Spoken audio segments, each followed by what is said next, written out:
यीशु मसीह की जय हो, यीशु मसीह की जय हो, यीशु मसीह की जय हो, यीशु मसीह की जय हो। नर तन धार लिए परमेश्वर तेरी हो जय जयकार।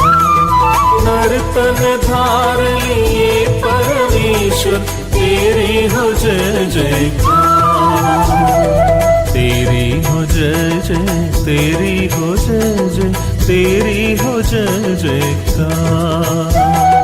तेरी हो जय जय, तेरी हो जय जय, तेरी हो जय जयकार। प्रभु यीशु मसीह के सर्वश्रेष्ठ नाम में आपका आज के आराधनात्मक मनन में बड़े प्रेम के साथ स्वागत करता हूँ।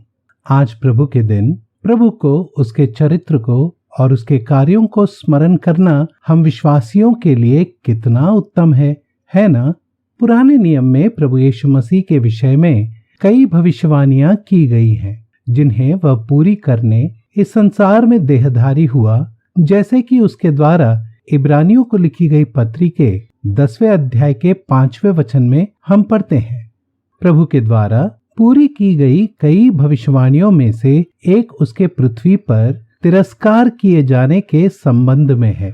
दाऊद ने पवित्र आत्मा के द्वारा 69वें भजन के 8वें और 9वें वचन में इस प्रकार लिखा है, मैं अपने भाइयों के सामने अजनबी हुआ और अपने सगे भाइयों की दृष्टि में परदेसी ठहरा हूँ, क्योंकि मैं तेरे भवन के धुन में जलते जलते भस्म हुआ, और जो निंदा वे तेरी करते हैं वही निंदा मुझको सहनी पड़ी है। किसी भी व्यक्ति का तिरस्कार किया जाना एक दुखद अनुभव होता है, और विशेष रीति से यह यदि हमारे परिवारजन, कुटुंबी, जान पहचान के लोगों और मित्रों के द्वारा हो, तो यह तिरस्कार बहुत ही दुखदायक और वेदनापूर्ण होता है।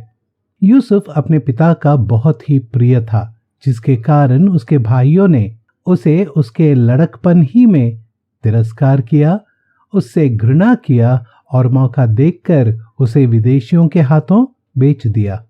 पढ़े गए वचनों में प्रभु यीशु मसीह को अपने पृथ्वी पर के जीवन में सहे गए तिरस्कार, दुख सहने को स्मरण करते हुए हम देख सकते हैं। उसका स्वाभाविक परिवार ही नहीं, परंतु देश बंधुओं इस्राएल ने भी उसका तिरस्कार किया। उसके स्वाभाविक परिवार के द्वारा उसके तिरस्कार के संदर्भ में दो घटनाएं सुसमाचार के पुस्तक में हम पढ़ते हैं। पहला, मत्ती रचित सुसमाचार 12वें अध्याय के 46वें वचन से 50वें वचन में हम इस विषय पर इस प्रकार पढ़ते हैं कि जब उसके माता और भाई उससे मिलने उस घर के बाहर खड़े थे जहां वह था, और बड़े भीड़ के कारण वे अंदर ना जा सके, वे उसे उसकी सेवा से दूर और बैरियों के कारण आने वाले खतरे से दूर ले जाने आए थे। परंतु उस पूरे संदर्भ में प्रभु यीशु मसीह ने एक बात स्पष्ट कर दिया, जो कोई मेरे स्वर्गीय पिता की इच्छा पर चले वही मेरा भाई और मेरी बहन और मेरी माता है। दूसरा संदर्भ जो यूहन्ना रचित सुसमाचार 7वें अध्याय के पहले 4 वचनों में हम पढ़ते हैं, वह इस प्रकार है कि यहूदियों का झोपड़ियों का पर्व निकट था।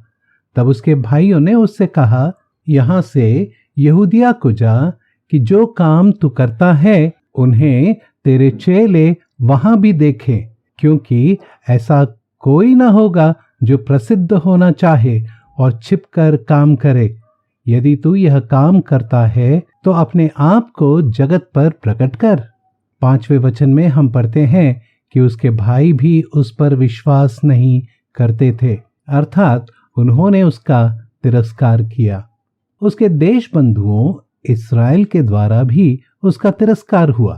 यूहन्ना रचित सुसमाचार के पहले अध्याय के 11वें वचन में हम इस प्रकार पढ़ते हैं, वह अपने घर आया और उसके अपनों ने उसे ग्रहण नहीं किया।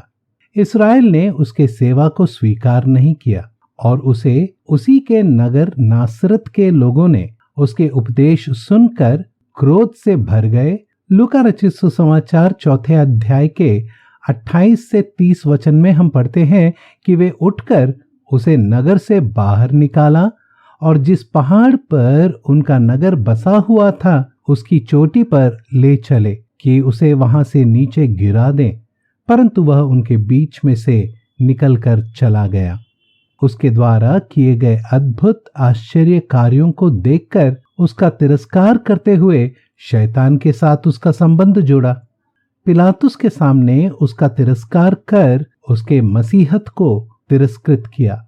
वह जो परमेश्वर का अभिषिक्त है वह अपने ही भाइयों के सामने तिरस्कृत ठहरा, अजनबी ठहरा, परदेसी ठहरा।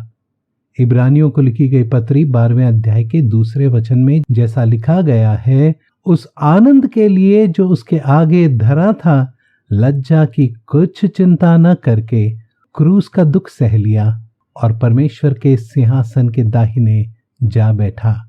वह आनंद जो उसके आगे धरा था वह क्या था?